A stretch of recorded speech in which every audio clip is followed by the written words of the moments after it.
Welcome to TDS studios. N friends எல்லாம் சூப்பராக இருப்பீங்கன்னு நினைக்கிறேன். இப்போ நீங்கள் பார்த்துட்டு இருக்கிறது ஒரு கிணத்தினுடைய ஒரு பகுதி. அதில் பாருங்கள், லேசாக ஒரு சுனை மாதிரி ஊற்று வந்துகிட்டே இருக்குது பாருங்கள். நம்ம முன்னோர்கள் அந்த காலத்தில் எந்த உபகரணமும் இல்லாமல் எப்படி கிணறு வெட்டணும், எந்த இடத்துல தோண்டணும்னு அழகாக சொல்லி கொடுத்துருக்காங்க. பசுமையான புற்கள் முளைத்த இடம், தண்ணி இருக்கக்கூடிய இடம், சின்ன விதைகளை முளைக்கிற மாதிரி தூவி விட்டிங்கன்னா எறும்புகள் எடுத்துக்கொண்டு போய் வேறு இடத்துல போடுமா, அங்கே அருமையான தண்ணி இருக்கும். பால் கறக்கக்கூடிய பசுக்களை அங்கே அடைச்சி வச்சிங்கன்னா குறிப்பிட்ட ஒரு இடத்துல தான் அது உட்காரும், அங்கே நிரந்தரமாக தண்ணி கிடைக்குங்கிறாங்க. ஆனால் இதெல்லாம் பாருங்கள், எந்த விதமான எந்திரங்களும் இல்லாமல் தங்களுடைய அனுபவங்கள் மூலமாக இதெல்லாம் நமக்கு சொல்லிட்டு போயிருக்காங்க. ஆனால் இன்றைக்கி பாருங்கள், இவங்க இந்த இயந்திரத்தின் உதவியோட அந்த கிணத்துல சின்ன சின்ன பிட்டாக ட்ரில் போட்டுட்ருக்காங்க. அது ஒரு ட்ரில்லிங் மிஷின், பாறையை குடைஞ்சு ஓட்டை பண்ணக்கூடிய மிஷின். இந்த மாதிரி நிறைய சின்ன சின்ன ஓட்டைகளை போட்டு அதில் வெடிமருந்தை ரொப்பி அதுக்கப்புறம் அதை வெடிக்க வைக்கணும். அப்படி வெடிக்கும்போது தான் அந்த பாறைகள் லேசாக கொஞ்சமாக அசைஞ்சு கொடுக்கும். கொஞ்சம் கொஞ்சமாக அப்புறப்படுத்திட்டு மறுபடியும் இதே வேலையை செய்வாங்க. சாதாரணமாக மண்வெட்டி அது இது கடப்பாறை வச்செல்லாம் இந்த கிணத்தை யாராலையும் தோண்ட முடியாது. இப்போ பாருங்கள், அவங்க என்ன பண்ணுறாங்கிறத இன்னும் கொஞ்சம் நல்லா க்ளோஸ்அப்பில் போய் நம்ம பார்க்கலாம். அங்கே பாருங்கள், அழகாக அந்த ட்ரில்லிங் மிஷினை வச்சு ஓட்டை போட்டுட்ருக்காங்க. அதுவும் சாமானியமான வேலை இல்லை, மேலே போட்டு அழுத்தணும். அந்த அழுத்தத்தின் காரணமாக அந்த ட்ரில்லிங் மிஷின் ஓடுவதன் காரணமாக அது கொஞ்சம் கொஞ்சமாக தொலை பண்ணிக்கிட்டே போகும். அந்த புகை மாதிரி வர்றது பூரா அந்த பாறையினுடைய துகள்கள், வேறு ஒன்றும் இல்லை. தண்ணி நினச்சிடாதீங்க. கிணறு தோன்றதுங்கிறது ஒரு பிரயோஜனமான பயனுள்ள புண்ணியமான காரியமும் கூட. அதனால் அவங்களுடைய உழைப்பு பாருங்கள், என்ன ஒரு சிரத்தையாக கருமமே கண்ணாயினார்னு பண்ணிகிட்ருக்காங்க. இந்த மாதிரி தண்ணி வரணும்னா எந்த அளவுக்கு பாடுபடணும் தெரியுங்களா? ஆஹா, அதெல்லாம் தெய்வ செயல் மாதிரி தாங்க. அதுக்கப்புறம் என்ன பண்ணுறாங்கன்னு பாருங்கள், அந்த கிணத்துக்கு மேலே இந்த மாதிரி குறுக்க ஒரு 10 கட்டைகள், அந்த கட்டைகள் எல்லாமே கிட்டத்தட்ட ஒரு முழு தென்னை மரமோ அல்லது பாதியாக வெட்டப்பட்ட தென்னை மர துண்டுகளோ இருக்கும். நல்ல வெயிட்டாக இருக்கும். இது பூரா அதில் வரிசையாக அடுக்கி அதுக்கப்புறம் என்ன பண்ணுறாங்க, அதுக்கு மேலே ஒரு கெட்டியான சாக்கு அல்லது துணி அந்த மாதிரி ஒரு விஷயங்களை மூடுவாங்க போட்டு. இந்த மருந்து போது பாருங்கள், வெடி மருந்தை கொண்டு போகிறாங்க. அதை கொண்டு போய் உள்ளே இறக்கி இப்போ அவங்க போட்ட ட்ரில்லில் அந்த மருந்துகளை ஃபில் பண்ணுவாங்க. அதுக்கப்புறம் மேலே அந்த கட்டை போட்டிருக்க இடத்துல கம்ப்ளீட்டாக போட்டு மூடிடுவாங்க. அதுக்கு முன்னாடி அந்த தண்ணி ஏதாவது இருந்தால் அதை வெளியே இறச்சி எடுத்துருவாங்க. அதுக்கப்புறம் தான் இந்த வெடிக்கு ரெடியாவாங்க.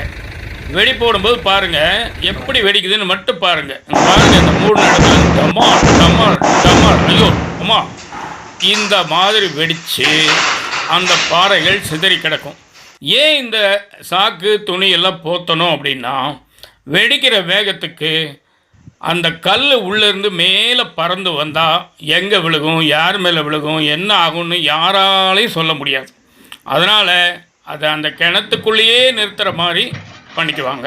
அடுத்தது பாருங்கள், ஒரு சின்ன ஜேசிபி, அதை இந்த பெரிய ஜேசிபி கிணத்துக்குள்ளே இறக்கி விட்டு அந்த துகள் பூரா அவங்க கிளியர் பண்ணிகிட்ருக்காங்க பாருங்கள். அதெல்லாம் தனி மனிதனால் செய்ய முடியாது.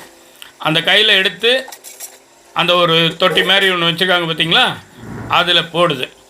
அது ரொம்பின உடனே மேலே ஒன்று கொண்டு போயிருக்கு இல்லையா, அது காலியானவுடனே அதை கொண்டாந்து வச்சுட்டு அடுத்தது மேலே தூக்கிட்டு போயிடும். இப்படியே அந்த இடத்த கிளியர் பண்ணணும்.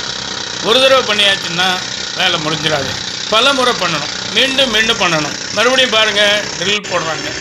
ட்ரில் போட்டு மறுபடியும் தண்ணியை இறச்சி எல்லாம் பண்ணிவிட்டு அந்த மருந்தெல்லாம் உள்ளே வச்சுட்டு இதே மாதிரி கட்டையை போட்டு அதுக்கு ஒரு குளிருன்னு சொல்லி ஒரு பெட்ஷீட்டை போற்றி, போர்வையை போற்றி, அந்த சாக்கு எதையோ ஒன்றை போற்றி அதுக்கப்புறம் மறுபடியும் வெடி வைப்பாங்க. இதுதான் இவங்க ரொட்டீனாக செய்யக்கூடியது.